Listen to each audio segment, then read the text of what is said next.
that our motivation to learning drops when we can't see how we connect it to everyday life. Calculus is a perfect example for this. Any subject becomes exciting only when it is taught as a tool to explore and make sense of life. Math, in fact, is a language of nature, and calculus helps us to decode how any dynamic system works.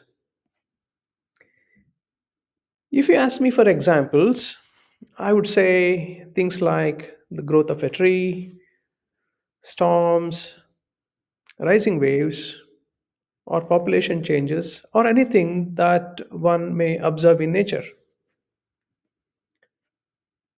The question is, how do we approach calculus then?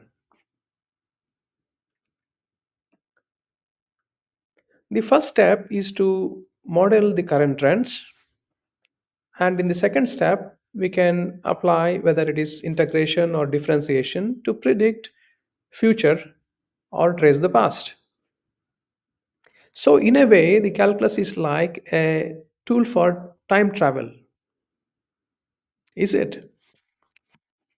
Let us explore one such example where we can try this out and fact check our prediction. Since I am in Japan, let me take the example of Japan's population. And I hope I am not disappointing fellow Indians. So I promise we will save the discussion on India's population for another day. Worldometer. I'm using data from 1945 to 1990 only. Step 1, I plotted these points on Desmos graph and tried different curve fittings. To keep it simple, I'm going with quadratic regression. Look at the regression value here, R squared value. It is 0.9904. That means it's a 99% match. Pretty good. So I'm going with this quadratic equation and apply calculus to it.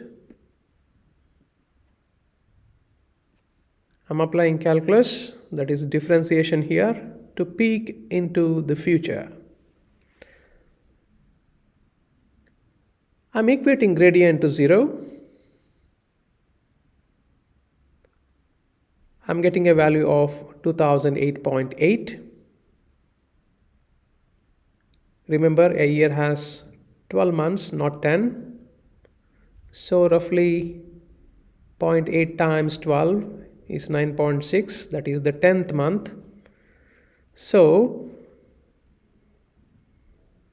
population peaks in October 2008, or the growth rate drops below 0 from October 2008. Population growth is a complex process. I used a very limited set of data and predicted the population to peak in October 2008. Now I'm really curious now to see if this really matches the fact. So let me go back to worldometer. Yep, the population did peak in 2009. We predicted October 2008 and it peaked in 2009. Growth rate dropped below 0 in 2009.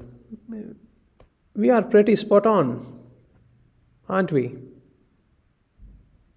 Only a difference of 3 months. So now I can confidently repeat my earlier statement. Calculus is like a tool for time travel. We can predict the future or trace the past. So in the next slide here, I'm listing few more examples which you may try.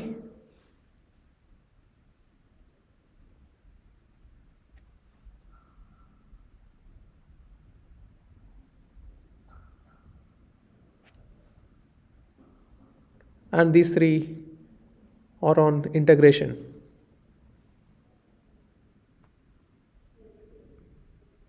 Thank you.